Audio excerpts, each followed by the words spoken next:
Continuamos en ese recorrido de cooperación en acción. Hoy acompañados de Karen Gutiérrez, nuestra compañera promotora social. Importante aclarar, Karen con C de Cooperativismo. así es, y de CFA por supuesto.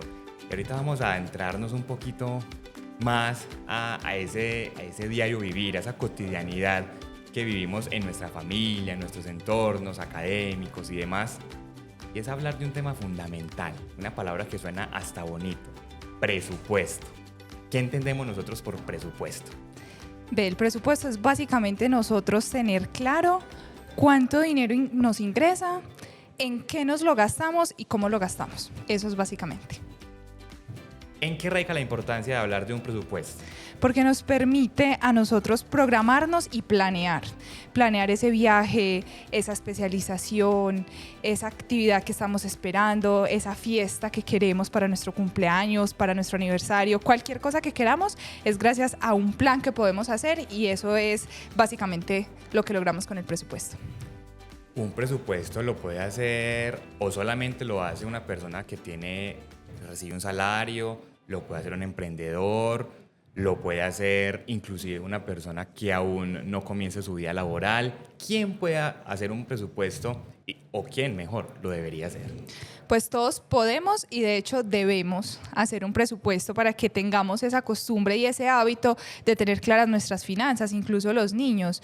A los niños la mayoría de veces cada 8 días les dan el dinero para las medias mañanas, todos los días. Ellos incluso también pueden empezar a hacer ese registro de saber cuánto dinero tienen. Entonces aplica en todos los escenarios, tanto para los pequeños, los jóvenes y obviamente también los adultos, independientemente de su actividad. Para quienes nos están viendo en ese momento y por alguna razón de la vida no habían escuchado el término presupuesto, ¿qué hay que tener en cuenta para no caer de pronto en un error al momento de realizar el presupuesto e ir, como llamamos nosotros, a la fija en ese proceso? Bueno, yo creo que lo primero es tener claros los ingresos, ¿cierto? Si de pronto somos empleados, tener claro incluso los beneficios extralegales que nos dan, tener claro si tenemos alguna otra actividad, quizás las personas que están emprendiendo a través de redes sociales o que de pronto tienen una cuenta que monetiza adicional a su trabajo, tener muy claro pues cuánto es ese dinero que les está ingresando. Segundo, tener claro dónde se están yendo los gastos, y adicional a eso, tener presente un fondo para imprevistos, que son con las cositas que podemos ir implementando para iniciar nuestros presupuestos. Ahí mencionas algo clave, Karen, y es que nosotros no tenemos el control de lo que va a suceder, del futuro. Sabemos que en este momento usted y yo estamos aquí conversando, muy sabroso, muy rico, en cooperación en acción, pero no sabemos qué nos va a pasar cuando salgamos de acá. ¿Cómo manejar el tema del fondo de emergencias que nos comentas? Con el 50% de nuestros ingresos, lo ideal es cubrir gastos básicos, alimentación, transporte, vivienda. Con el 30% ya sí lo podemos dedicar al ocio, la suscripción de Netflix, ese tipo de cosas, las saliditas. Y el 20% sí para el ahorro y tener el fondo de emergencia, que es un dinero que nosotros vamos a tener ahí disponible por si alguna situación inesperada se presenta. ¿Qué debemos tener nosotros en cuenta, Karen, cuando vamos a comenzar a hacer ese presupuesto desde cero? Y máxime, cuando nosotros queremos incluir en ese presupuesto a los integrantes de nuestra familia. ¿Cómo hacerlo? ¿Cómo tener esa conversación? ¿Y qué tan importante es de crear justamente ese presupuesto en conjunto, en colectivo? Ahí lo más importante es la comunicación. Parece súper básico y como hasta evidente, pero a veces no nos contamos, ¿cierto? Entonces es importante sentarnos a tener esa conversación de, ¿cuáles son las metas que tenemos como familia y a nivel individual? ¿Cierto? ¿Cómo vamos nosotros a hacer esa sinergia para que podamos alcanzar esas metas colectivas? Entonces, si va a haber un fondo común, ¿cómo lo vamos a manejar? Entonces, tener esa conversación es lo que nos permite como tener ese punto de partida. Y si va a ser primera vez que nosotros vamos a comenzar con ese proceso, ¿qué consejos le podríamos dar a quienes nos están viendo en ese momento para que sea un proceso exitoso y no muramos en el intento o no nos desmotivemos en ese proceso?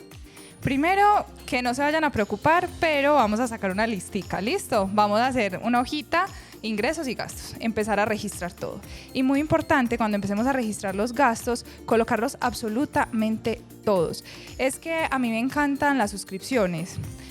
Importante ir a revisar cuántas suscripciones tenemos, cuáles estamos usando y colocarlas ahí, porque a veces decimos, no, es que son sino 15.000 pesos al mes y vamos y sumamos y en suscripciones son más de 200, 300.000 pesos. El cafecito ese que nos tomamos antes de entrar a la oficina y más si nos gusta de pronto el cafecito de especialidad, también hay que irlo sumando, ¿cierto? Entonces ir teniendo en cuenta todos esos gastos, incluso los más pequeños, para que podamos identificar si nuestros gastos están superando nuestros ingresos y de ahí poder partir con un plan de acción. En el entorno familiar, Karen, puede llegarse a presentar que los integrantes de la familia devenguen salarios diferentes o tengan ingresos diferentes. ¿Cómo manejar esa situación de que, ay no, yo gano más y usted gana menos? Entonces, ¿usted cuánto va a aportar al presupuesto? ¿Yo cuánto voy a aportar? Para que de pronto no se vaya a generar un conflicto en ese proceso justamente de construir ese presupuesto familiar.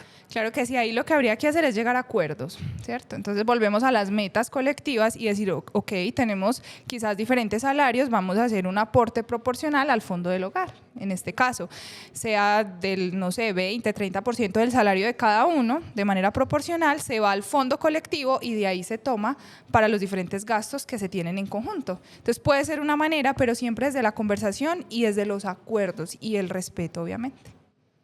Karen, además de ese proceso de comunicación constante que nos menciona se debe tener en la familia, ¿qué otros aspectos son importantes resaltar?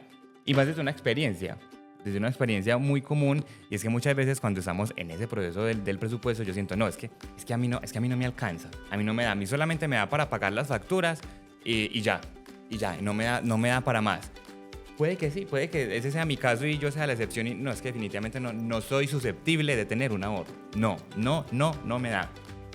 En ese caso, pues tendríamos que empezar a priorizar. Ya hicimos la lista, ya sabemos cuáles son nuestros gastos, tenemos que empezar a identificar cuáles de esos son esenciales y cuáles no, ir empezando a recortar esos gastos para nivelar nuestros ingresos y posteriormente pues poder iniciar un plan que nos permita una mayor solvencia económica.